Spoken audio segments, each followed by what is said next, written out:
Assalamualaikum warahmatullahi wabarakatuh.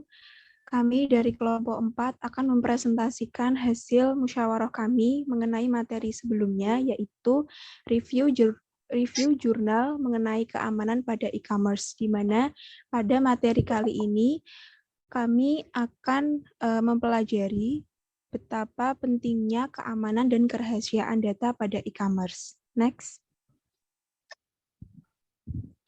Kemudian sebelum memasuki presentasi materi, mohon izin untuk memperkenalkan anggota dari kelompok 4 yang terdiri dari Didik Febrianto absen 10, kemudian saya Diva Tasbiha Salwabila absen 11, dan yang ketiga adalah Elfonda Miken Febriansyah absen 12.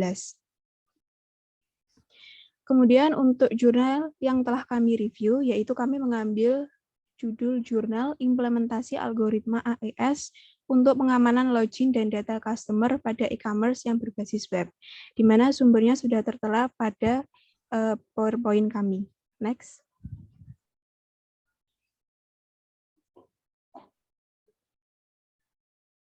Untuk cakupan materi yang pertama, yaitu mengenai bentuk penyerangan, di mana pada bagian ini kami akan mempresentasikan contoh penyerangan terhadap keamanan sistem yang terjadi pada kasus jurnal yang telah kami review sebelumnya. Next.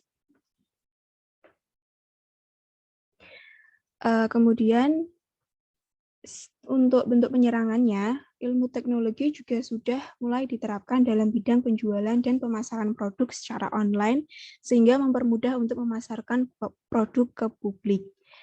Di mana dalam bidang e-commerce juga diperlukan sebuah pengamanan login. Pemilik akun harus melakukan login terlebih dahulu agar dapat mengakses website e-commerce. Akan tetapi, proses login dapat disabotase oleh pihak ketiga yang tidak memiliki hak akses atau account. Mereka melakukan sabotase terhadap website dengan membobol akun website melalui login account. Dan hal inilah yang sangat merugikan pemilik website e-commerce, karena pihak ketiga yang tidak memiliki hak akses tersebut bisa merusak data atau mengubah data yang dapat berakibat fatal. Kemudian, selain pengamanan login, data customer pun juga diperlukan sebuah pengamanan agar data rahasia tersebut tidak diketahui oleh pihak yang tidak memiliki hak akses, di mana data customer itu dapat berupa data-data penting seperti info, email, nomor handphone, dan alamat yang rawan untuk disalahgunakan oleh pihak ketiga yang tidak bertanggung jawab. Jika sebuah data customer disalahgunakan, maka besar kemungkinan terjadi penipuan yang merugikan customer. Data customer dirasa sangatlah perlu diamankan karena bersangkutan dengan kepercayaan customer terhadap website e-commerce yang dikunjunginya. Next.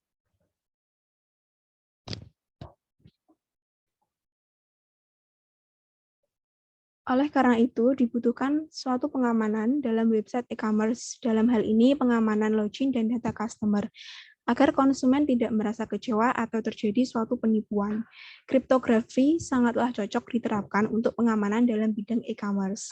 Kenapa? Karena dapat mengamankan suatu pesan maupun data lainnya yang bersifat rahasia, sehingga isi asli dari pesan maupun data tersebut tidak diketahui oleh pihak lain yang bukan pemilik aslinya. Dalam kriptografi, terdapat banyak algoritma, dan salah satunya adalah algoritma AES atau biasa disebut juga dengan Advanced Encryption Standard, di mana algoritma AES ini digunakan untuk menginskripsi dan deskripsi informasi yang menggunakan proses berulang atau disebut juga dengan ronde. Selain itu, AES lebih efisien dari segi biayanya dan lebih mudah diimplementasikan pada memori yang berukuran kecil. Next. Kemudian untuk cakupan materi yang kedua akan dibacakan oleh teman saya, Didik Febrianto. Sistem yang digunakan. Sistem yang digunakan dalam menjaga keamanan sistem. Kriptografi. Menurut terminologinya, kriptografi merupakan ilmu dan seni untuk menjaga keamanan pesan ketika pesan dikirim dari suatu tempat ke tempat lain. Sehingga dapat disimpulkan bahwa kriptografi adalah ilmu yang mempelajari keamanan pesan yang akan dikirim ke suatu tempat. Algoritma AES atau Advanced Encryption Standard. AES merupakan sistem penyediaan blok yang bersifat Pastel karena AES menggunakan komponen yang selalu memiliki inverse dengan panjang blok 128 bit. Penyediaan AES menggunakan proses yang berulang yang disebut dengan ronde. Jumlah ronde yang digunakan oleh AES tergantung dengan panjang kunci yang digunakan. Setiap ronde membutuhkan kunci ronde dan masukan dari ronde berikutnya. Kunci ronde dibangkitkan berdasarkan kunci yang diberikan. Algoritma AES terdiri dari enkripsi dan deskripsi. Enkripsi AES adalah transformasi terhadap state secara berulang dan beberapa ronde. State yang dijadikan keluaran ronde K menjadi masukan untuk ronde ke K+1.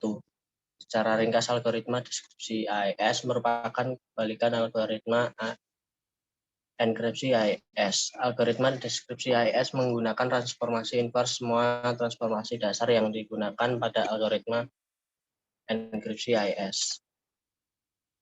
Kemudian cara pengamanan. Cara kerja sistem dalam menjaga keamanan sistem. Algoritma Advanced Encryption Standard atau AES diimplementasikan sebagai pengamanan form login dan data customer pada website e-commerce. Dalam proses login, ketika username dan password dimasukkan akan otomatis dienkripsi. Setelah proses enkripsi berhasil dan data sesuai, maka website dapat diakses. Untuk memulai proses enkripsi disiapkan dua buah array berukuran 4x4 bernama plaintext dan key. Pilih plaintext yang akan dienkripsi beserta kuncinya. Pada contoh berikut memakai record password pada data customer. Password plaintext, "Halo, apa kabarnya?" Oke, kabarku baik-baik saja. Plaintext dan key tersebut dikonversikan ke dalam bentuk bit menggunakan kode ASCII. Lalu dikonversikan kode ASCII tersebut ke dalam heksadesimal. Kemudian masukkan tiap-tiap bagian teks tersebut ke dalam tiap-tiap sel pada matriks berukuran 4x4 sehingga hasilnya sebagai berikut. Terdapat tabel plaintext yang berukuran 4x4 dan key 4x4. Kemudian selanjutnya akan dibacakan oleh teman saya, Bonda.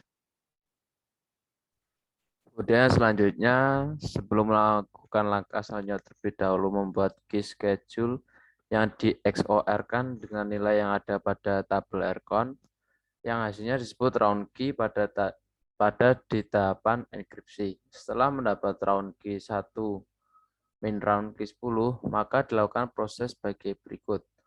Yang pertama, lakukan add round key atau initial state. Pada proses ini, key digabungkan dengan plaintext. Proses penggabungan ini menggunakan operasi XOR untuk setiap byte dari key dengan setiap byte dari plaintext sehingga hasilnya sebagai berikut. Yang pertama adalah 68, 6F, 6B, 72 di XOR-kan dengan 6B, 72, 62, 73 sehingga hasilnya 03, 1D, 09, 01 dan seterusnya sampai 61 XOR 61. Next. Yang kedua, lakukan langkah subbyte. Pada proses subbyte adalah operasi yang akan melakukan substitusi tidak linear dengan cara mengganti setiap byte dari initial state hasil langkah add round key dalam kurung initial state dengan byte pada sebuah tabel yang SBox. Misal akan menggantikan elemen 03 pada initial state, maka elemen yang bersesuaian pada SBox terletak pada baris ke-0 dan kolom ketiga yaitu hasilnya 7B. Kemudian lakukan pada byte-byte selanjutnya, hasilnya dapat dilihat sebagai berikut. Lalu yang ketiga, lakukan langkah shift rows. Proses shift rows akan beroperasi pada tiap baris dari plaintext. Proses ini akan bekerja dengan cara memutar byte-byte pada 3 baris terakhir dalam kurung baris 1, 2, dan 3 dengan jumlah perputaran yang berbeda-beda. Baris 1 akan diputar sebanyak 1 kali, baris 2 akan diputar sebanyak 2 kali, dan baris 3 akan diputar sebanyak 3 kali. Sedangkan baris 0 tidak akan berputar. Hasilnya dapat dilihat sebagai berikut. Next. Lalu yang keempat, lakukan langkah-langkah mixed column process. Proses mixed column dapat dilakukan dengan mengalihkan koordinat vektor dari 4 nomor pada Rijndael-Galois field menggunakan operasi perkalian matriks dengan rumus di bawah ini.